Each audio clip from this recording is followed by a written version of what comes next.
Welcome 7th and 8th grade students. Hopefully this video finds you doing well. Hopefully you're having a good week, even though we are at distance. Hopefully you're already aware that we have a test upcoming this week. Obviously you can take that at any time, although the latest you can take it is Friday. So be thinking about that, be working on your study guide if you're not done with that already. Today we're going to be talking about a kind of final lesson before the test, and that is a overview of the Roman Republic and the different offices that Rome had. And all of this is really background so that starting this coming Monday, we can really get going talking about Roman history. So we've talked about in the last few days, we've talked about the founding of the city of Rome, right? The city of Rome was founded by two brothers, Romulus and Remus. The Roman people were founded by Aeneas, right, who was a hero who escaped the destruction of Troy. He was a Trojan. And he eventually landed in Italy. Of course, these are both myths. We don't know if they're true or not, but it's certainly what the Romans believed. And then we talked about the fact that Rome had 7 kings, starting with Romulus, going all the way through Tarquin Superbus, the best, who was not the best because he got overthrown. And the Romans established a new type of government called the Republic. I didn't talk about this during that lesson, but Republic is actually a kind of Englishism. The Romans called it the Respublik, or the Respublica, specifically. And I think you can probably hear, if you say Respublica a bunch of times, you get Republic. You can understand how that happened. But it literally meant our thing, the thing we do, right? Our thing, the public thing. So the Romans effectively created a new type of government, but the Republic today is really the most common type of government on Earth. Not only do you live in a republic in the United States of America, but pretty much every government of every major country is, in fact, a republic. And a republic, really, if you boil it down to its simplest elements, is a group of people that represent the interests of other people. So not everybody votes. And we talked about in Greece, in democracies, every Athenian citizen had a say on every single matter. And that works fine when there's only a few citizens, but you got 10, 20, 30, 40, 50,000 citizens, things get problematic. Everybody has to live close to the city, there's problems, and the Romans Republic was an attempt to deal with some of these problems. And it deals with some of them extremely well, and other ones it creates problems, but those things we'll talk about later on. Let's talk about the Roman government, though. So they overthrow their kings, and they establish a new government. We talked about the patricians, the wealthy, the upper class, the nobles, the plebeians, the lower classes, the common people. But eventually, the distinctions between the two are really not important anymore, and that's the period that we're talking about today. Okay, the patricians and plebeians, we don't really care about the distinction anymore. What does the Roman government actually look like? Well, we need to keep in mind two things about the Romans. Number one, there were official positions. These are usually called magistracies. Okay, magistracies. These are offices. And we, by the way, in English have a word called magistrate. It means government, official. Okay, so it would be proper to refer to your governor as a magistrate, your mayor as a magistrate, your president as a magistrate. It just means a office holder. The Romans had positions that men held where they ruled the empire. And the other thing we have to remember is there were assemblies of citizens that would come together and they would vote on these people and they would vote on other things. And these assemblies voted in units, not individuals, right? None of these groups voted by individual, but they voted in units. And there were a certain number of units in each assembly, and these units were made up of a certain number of people. And so in the Roman Republic, you've got 120 votes, despite the fact that thousands upon thousands upon thousands of people are being represented, right? That's what a republic is. It's representation like that. So we're going to start with talking about the different jobs available to the Romans, the different positions they could hold, the different magistracies. Then we're going to talk about the assemblies that elected those people. And once we've done that, we've got a few more positions to cover that are kind of oddballs, and that will be what we're covering today. So the elected positions of the Roman Republic, the most common elected positions, were sometimes called the cursus honorum. Okay, the cursus honorum is a little bit of a Latin lesson. I should, by the time you're watching this, have posted my slides so you can see what that looks like. But it literally means the course of honor. the course that a person who wanted to have honor, who wanted to be respected, would follow. And it was very prescribed.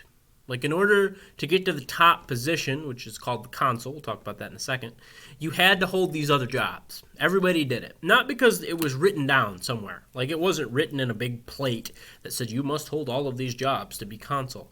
But the Romans were very attached to traditions. If it had been done one way before, they wanted to do it that way again. Very common for the Romans to do this. So this is the course of honor. So you would hold these offices in succession, and you would kind of rise up. Think of it like stair steps, right? You got to take step 1 to get step 2 to get step 3 to get step 4, so on and so forth.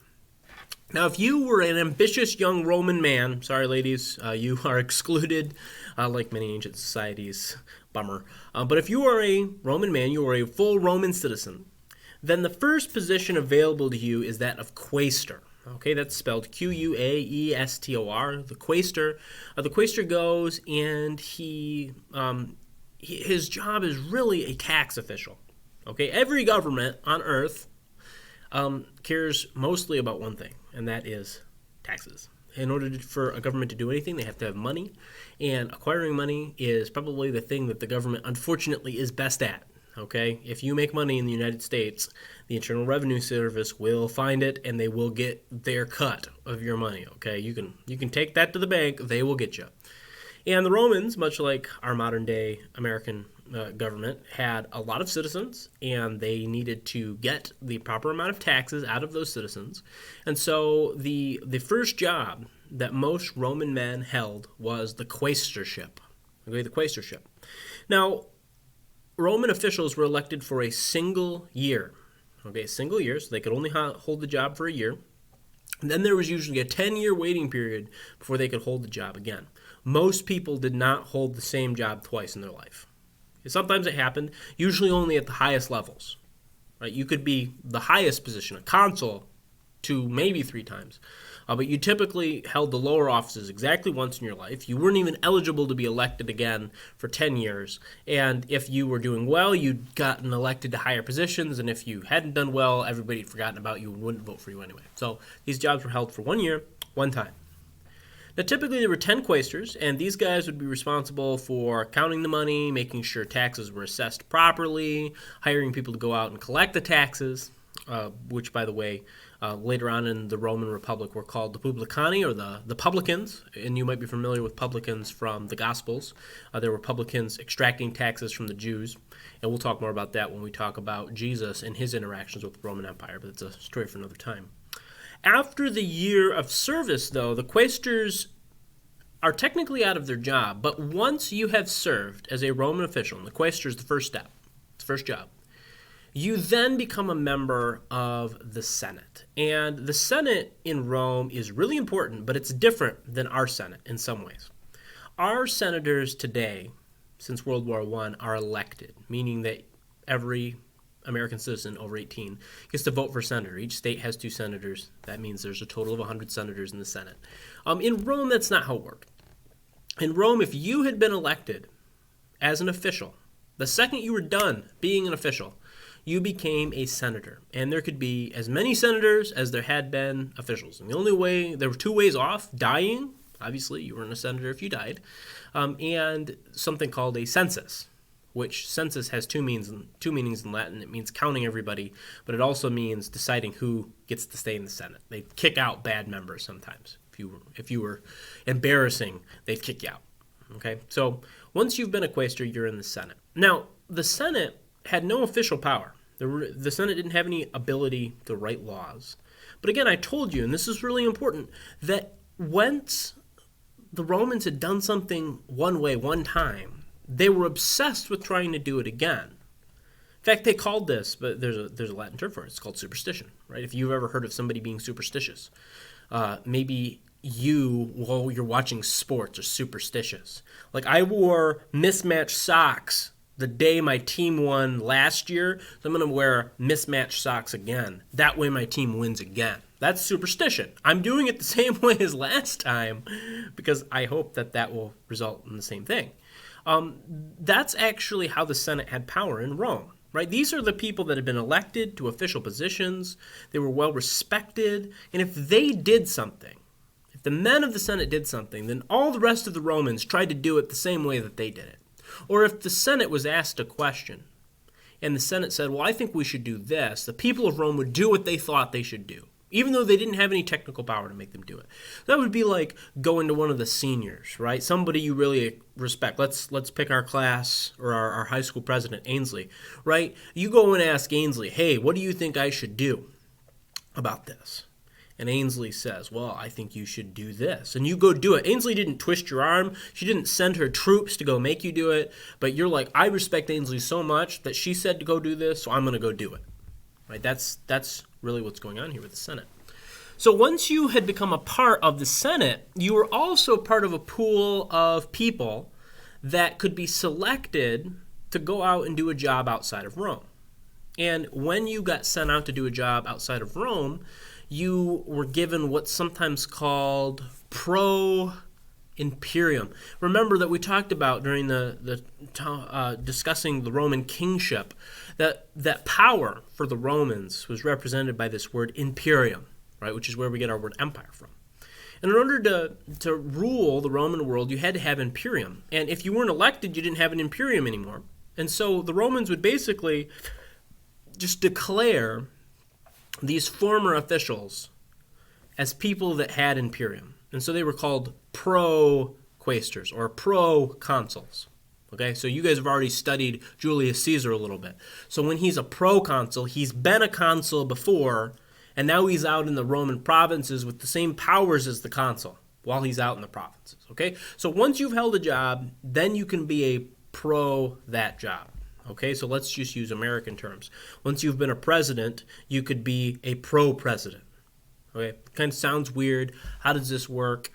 You'll understand this better when we actually talk about Roman history and we get to see it in action. So if you're like, wow, this is confusing, it's okay, right? We're just going to discuss this stuff today. Then we're going to look at how it actually works in practice. So don't worry if you're not quite sure how any of this works. It's okay.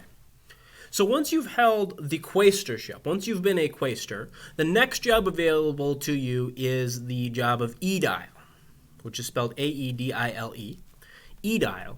And the aedile's job, he was a runner of public games. Something that you are probably familiar with about the Romans is that they loved their arena, they loved competition, but not just sports, but gladiatorial combat. They loved it when warriors would kill each other in the battle arena. Warriors would fight wild animals. They loved combat.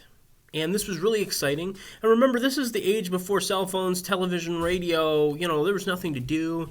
And you heard that your favorite gladiator was going to go take down a lion or a hippo, right? You've never seen a hippopotamus before. It's like seeing a dragon. It's wild. It's crazy. What's this thing even like? By the way, hippos are weird. They sound like gigantic pigs. Emily and I were in Africa once, and they sound like pigs on steroids, right? They're weird animals. So you've never seen one before, and you hear your favorite gladiators in town, and you're going to go watch him, and it's exciting, and you're going to cheer when he wins, or you're going to, your heart will be broken when he dies.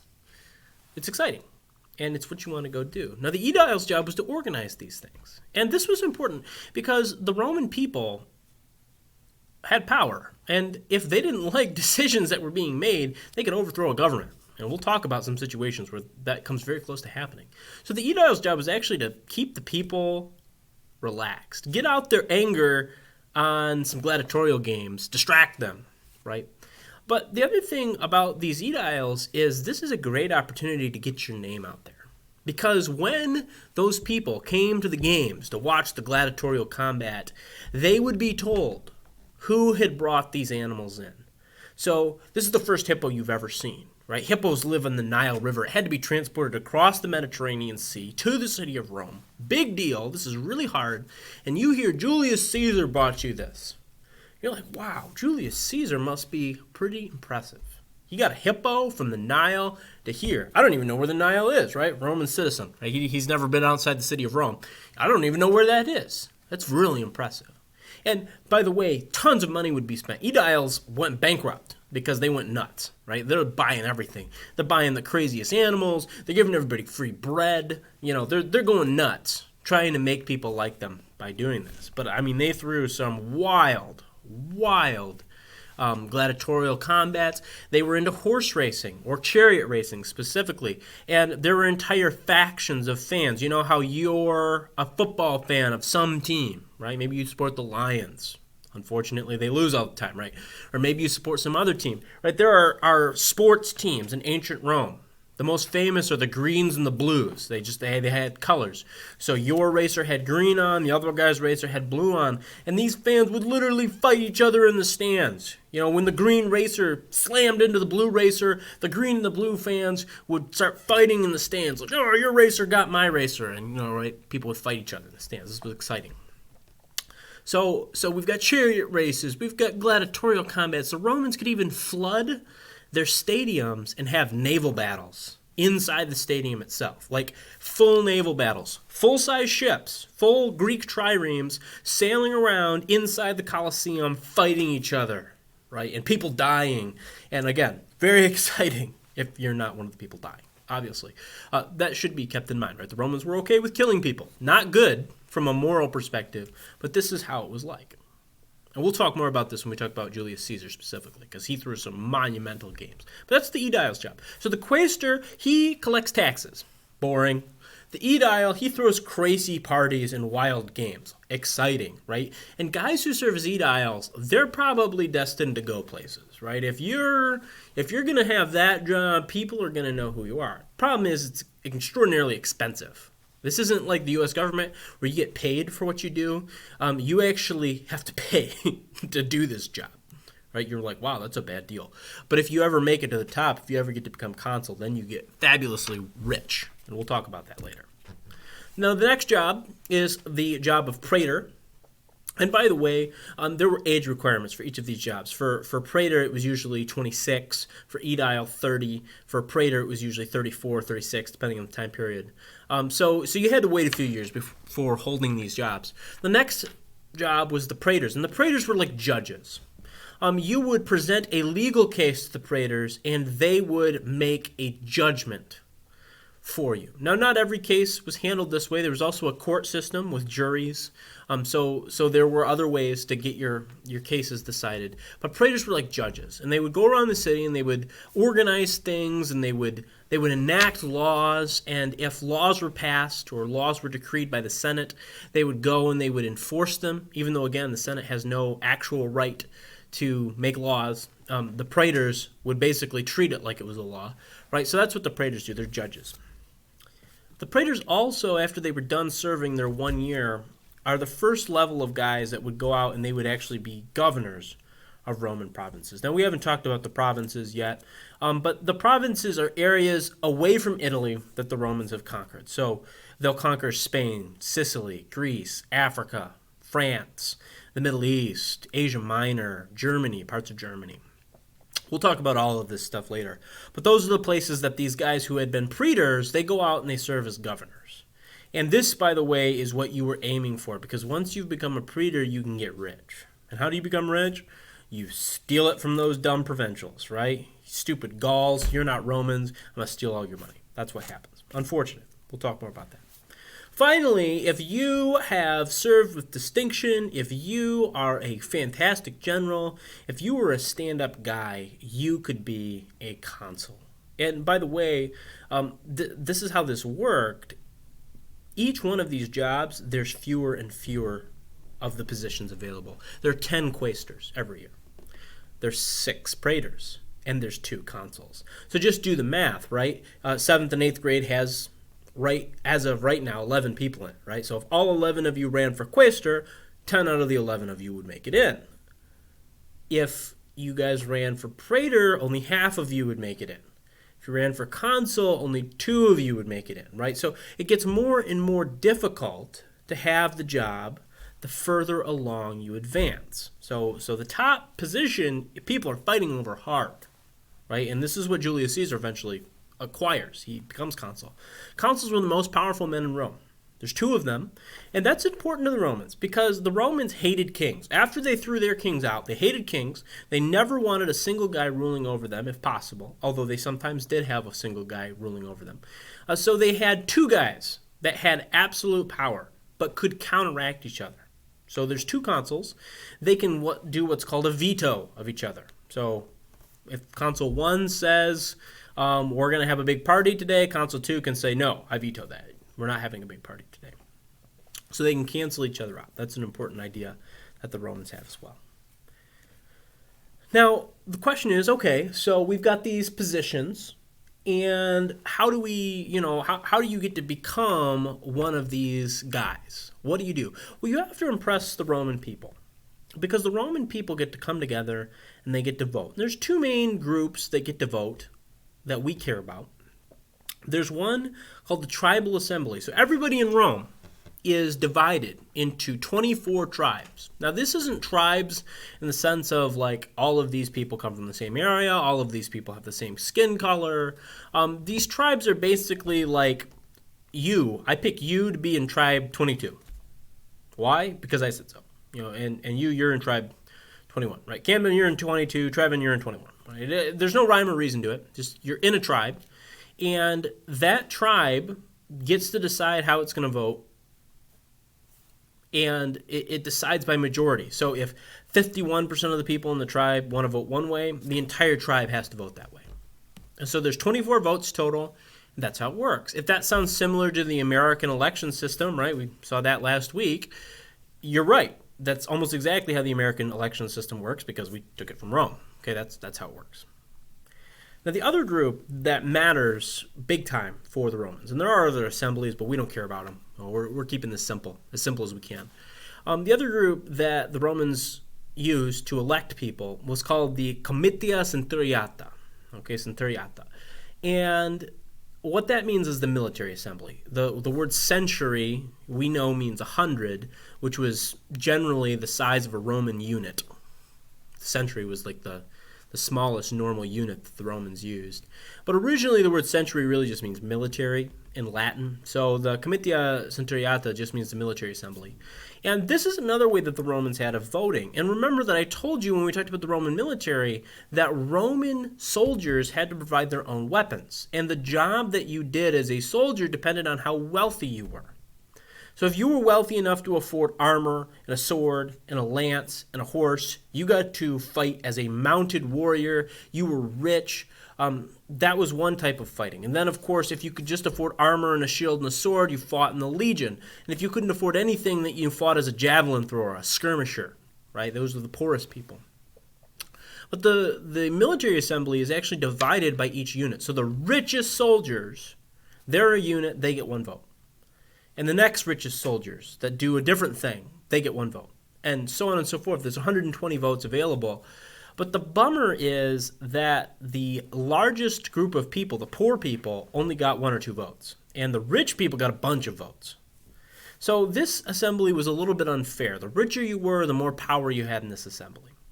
And this assembly is actually where all of the voting for the officials occur. So if you wanted to be consul or aedile or praetor or quaestor, this is the group that you needed to impress, the military assembly. And this is also important, by the way, because all four of those jobs, you could be expected to serve as a military general. So I think there was a good reason why the military got to pick you. Because if Rome got into trouble, and Rome gets into trouble very often, then the people chosen as politicians have to go out on the battlefield to serve as generals. Very different than the United States. The United States has generals and we have politicians. And the only guy that really crosses over is the president, right? The president is the commander-in-chief. So he can tell the generals what to do. But he doesn't have to go out on the battlefield, right? And I think we can see how that would be silly, right? Donald Trump is currently the president till January at least. I mean, would Donald Trump jump in a tank and go to battle? No. And we wouldn't want him there. What can he do that a soldier who's trained his entire life to operate that tank couldn't do, right? He can't do anything. So that was not the case for the Romans. The Romans expected their generals to be on the battlefield. So if you want to take the top job, that's great, but you also have to be able to lead an army. It's part of the job. It's part of the job description. So politician, check mark. Great battlefield general, check mark. And if you weren't a great battlefield general and you lost, the Romans would actually punish you. Like you lost a battle, you're punished. You're kicked out, right? We elected you to win, not to lose. You're kicked out. And we'll talk about that. Some people actually get kicked out of their jobs because they don't win battles, right? That's part of the job that they have to do. So those are the important assemblies. Now, there's two other assemblies. One's called the Plebeian Council. One's called the People's Assembly. These are groups that can be called together to vote on laws. They just don't come up all that often, so we're going to move past them quickly because I know this is like information overload. Wow, there's so much information about the Romans. This is crazy. Right? And again, look at the slides that I've posted. That'll help you out in understanding that stuff. We talked about the Senate already. Remember that once you'd held one of those elected positions, you became part of the Senate. So that's good. Finally, let's talk about one last position, and then we'll be done for the day. And I realize there's more to my slides. We'll talk about that on Monday after the test, just so you're aware of that. But there's another position called the tribunate, and this is a weird one. And the tribunes go back to that whole patrician plebeian thing. The plebeians, remember, are the common people. And at first they couldn't hold office. And they were upset about this. And they walked out of the city of Rome. And they threatened to create their own government. And the patricians come back and they say, no, please don't leave. We'll let you in the government. The plebeians say, fine. But we also want a special office that only we can have. And the patricians, who are desperate at this point, say, fine. Okay, what's the job? And they say, we want people called tribunes. And there's going to be 10 tribunes every year. And here's the interesting thing about tribunes. Tribunes can veto anything. If the Senate wants to do something, a tribune can say no. If the consul wants to do something, the tribune can say no. And you might think to yourself, well, it sounds like these guys are the most powerful. Well, not really. They can't necessarily enact laws. They don't get to go lead troops in battle. But they can say no. And there's a catch. They can also say no to other no's. So if Tribune 1 says no to the consul, Tribune 2 can say no to Tribune 1, and then the consul can do what he wants again. Right? It's kind of like those arguments you have with your sister, like, well, you're stupid. No, you're stupid. No, you're stupid, right? It's like whoever spoke last is somehow right. Well, that's kind of how these tribunes work. And this is going to lead to some really weird situations in Rome, where people are fighting each other in the streets over whether one guy is going to say no to another guy, right? I mean, like, people are killing each other over these votes. And it's really quite wild, and we'll talk about it a little bit later on. So hopefully that's not too confusing for you, right? We kept it kind of simple today. We talked about 4 things, really. We talked about the course of honor, which is quaestor, aedile, praetor, consul, 4 jobs, right? We talked about what they did. We talked about the Senate, which is the people who hold those jobs after they serve their term of office. They get to be part of the Senate. We talked about the assemblies, right? We've got the tribal assembly. There's 24 tribes. Each tribe gets a vote. We talked about the military assembly. The military assembly is divided by units. Each unit gets a vote. Finally, we talked about the tribunes, who have the power to say no, or veto. It's called veto, but it's really the power to say no. Those are what we talked about. Now, again, just on their own, probably a bit confusing. Like, well, how does all this stuff work? Why does it matter? Don't worry. We're going to get to why it matters, because next we're going to talk about the Punic Wars. These are the first gigantic international wars that Rome fights against the Carthaginians. And these are crucial wars. It really brings Rome to the top of the pile, most powerful group in the Mediterranean.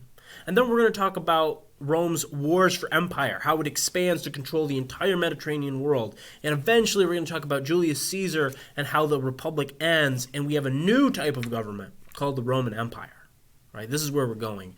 And we're going to see these positions again and again and again. So we're going to see how they work in detail in the future. Now, for those of you that are taking the test this week, just keep that in mind. Work on the study guide. You also have a quiz this week, so be aware of that and be working on that as well. Thank you for paying attention today, and have a great rest of your evening.